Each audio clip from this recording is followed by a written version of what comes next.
Conheça o Cotai Project.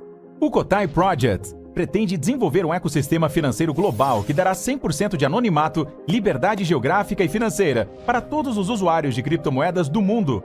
O ecossistema consiste em uma corretora de criptomoedas, um banco digital internacional e um gateway de pagamento em cripto. Tudo isso dentro da Cotai Wallet. Não perca essa oportunidade e acesse o nosso site. Link na descrição do vídeo. Então a opinião pública voltou a ter coragem. Voltou a ir para a rua, como ia em 2014, 15, 16. Voltou a querer fazer, queremos justiça, não queremos ver essa perseguição política que estão sofrendo, que tem todos aqueles presos do 8 de janeiro, perseguição da família Bolsonaro, perseguição de diversos políticos da oposição. Então, queremos uma limpeza do sistema, acabar com essa corrupção que está só crescendo de novo. Então eles voltaram para a rua com mais coragem, foi isso que a Lei Magnitsky propôs, deu esse ensejo.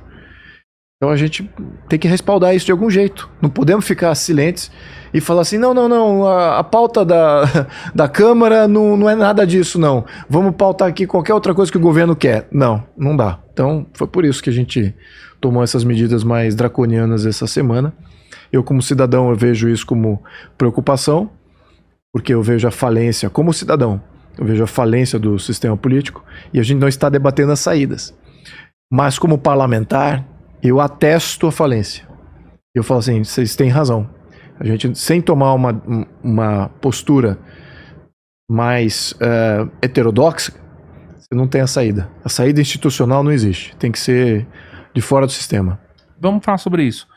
A grande discussão, pelo menos a respeito da Lei Magnitsky e das sanções, é que vamos lá. Os Estados Unidos sancionaram o Brasil, aplicaram a Lei Magnitsky contra Alexandre de Moraes. Teve sanção econômica, né? Aumentaram tarifas. Sim. E a Lei Magnitsky. Certo. Isso não fere a nossa soberania? Nem um pouco. Não? Não. Pode explicar um pouco pra gente? Sim.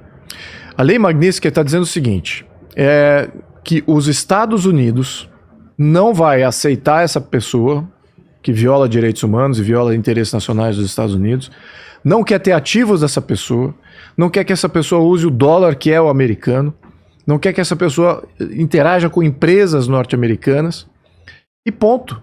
Quer dizer que ele está entrando no seu território, está adentrando o seu território e violando a sua territorialidade, é que essa palavra está certa, ao menos o meu uso aqui, não está. Ele não está entrando no nosso território. Mas dentro do território, aquela pessoa não vai poder usar o que é dos americanos. Então é isso que a Lei Magnitsky faz. E aliás, os ativos que essa pessoa tem fora também não pode mais usar, porque agora você é inimigo dos Estados Unidos. É inimigo dos Estados Unidos. Então ele está declarando a pessoa, ele personifica a questão. Então como é que isso é uma violação de soberania? Né? Nenhuma pessoa é o Estado brasileiro. Uma pessoa é a nação brasileira? Não. Uma pessoa é o Estado brasileiro? Não. Então, ele está personificando as ações e essas ações estão dizendo, olha, nos Estados Unidos você é persona non grata. E as questões das tarifas? As tarifas são aplicadas aos importadores norte-americanos. Eu estou até vendo a reação norte-americana, é engraçado ver. Porque aqui a gente está falando de violação de soberania, a mídia mais... eu diria que mais chapa branca, mídia do governo, propagandista, essa tá falando, você está violando soberania, está violando soberania. Não está violando soberania. Está encarecendo a vida para o americano. É isso que as tarifas estão fazendo. E os americanos estão falando assim, por que os Estados Unidos estão encarecendo a nossa vida? Eu quero comprar suco de laranja mais barato do Brasil. Eu quero comprar feijão e soja mais barato do Brasil. Eu quero comprar carne mais barata do Brasil. Exato. E eu não posso, porque agora o governo está aplicando tarifas contra mim. Sim. Então os americanos estão reclamando da tarifa, como sendo tarifas contra eles. Então esse negócio de soberania não é totalmente descabido. Não tem absolutamente nada a ver. Agora, vamos falar do momento. Isso é bom ou ruim? É péssimo. Fazer sanção econômica é ruim. Claro que a economia do Brasil sofre, mas não diretamente. Indiretamente. Os Estados Unidos passa a consumir menos, ao menos é o que você aumentando o custo para eles lá, o preço para eles lá, significa que você vai vender menos daqui para lá. Então não é direto, mas indiretamente causa um efeito. Isso é ruim para o Brasil. A questão da lei Magnitsky também é ruim para o Brasil? Bom, num contexto de como é que fica a reputação do Brasil, isso faz despencar a reputação do Brasil. Significa que aqui no Brasil temos um juiz que viola direitos humanos e que ainda é juiz. Então temos um contexto de ditadura, um Estado que protege uma pessoa que já foi declarada como violador dos direitos humanos. Isso, como padrão Brasil-mundo, é péssimo. Péssimo.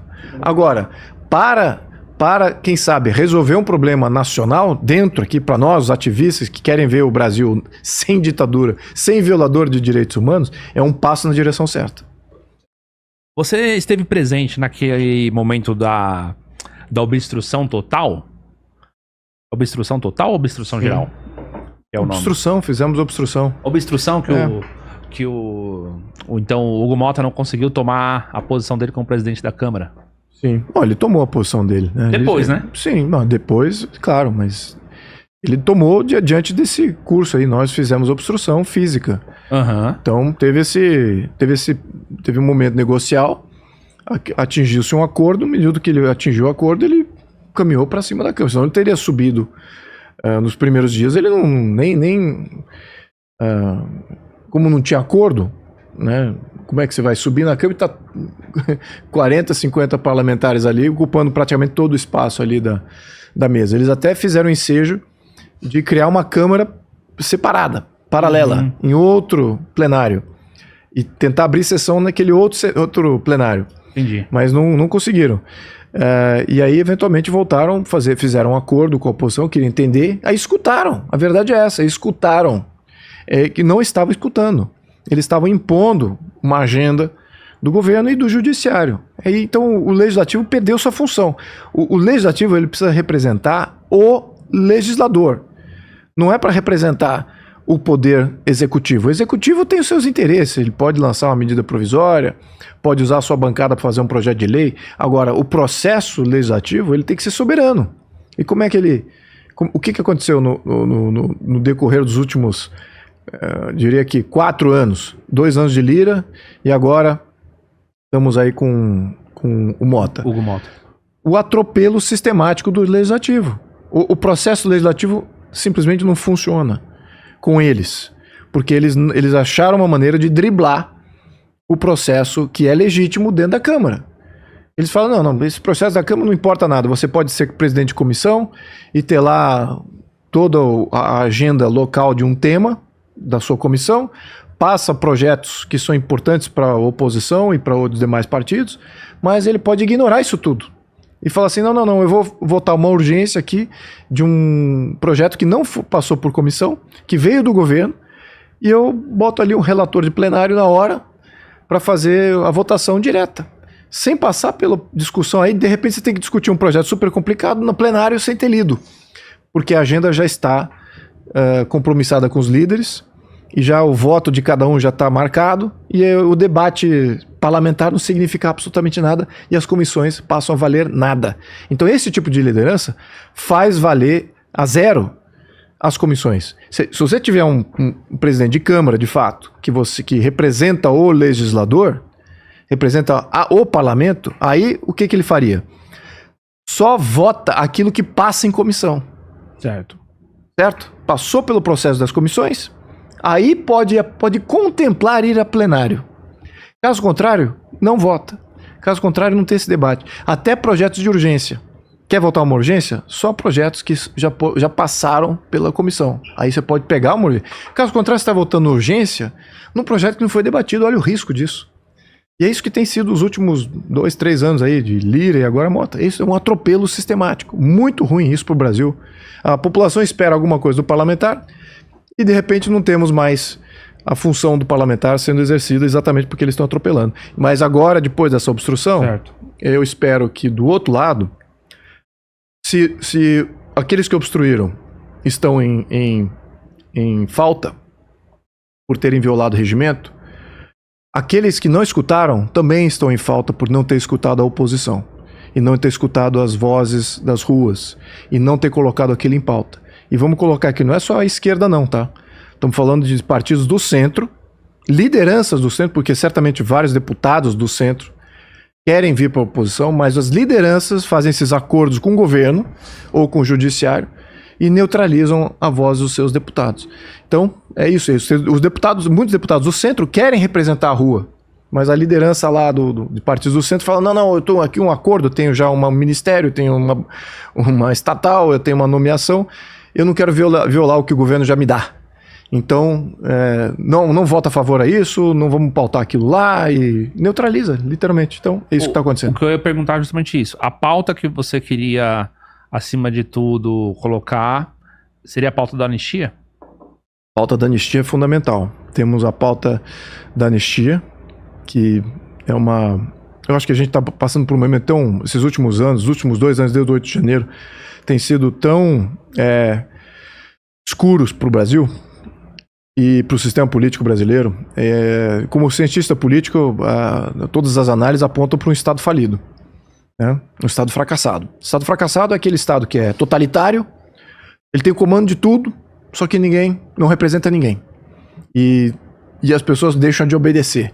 Aí você vira um Estado de gangues, né? As gangues que têm mais interesse acabam ganhando. Isso é a definição de um Estado fracassado, né? Síria, Líbia, a Venezuela, Colômbia chegou a ser isso. Isso é uma gangue dominante que toma conta ali, mas você não respeita essa gangue dominante e tem outras gangues que acabam se formando no paralelo. Então a gente está caminhando para isso, né?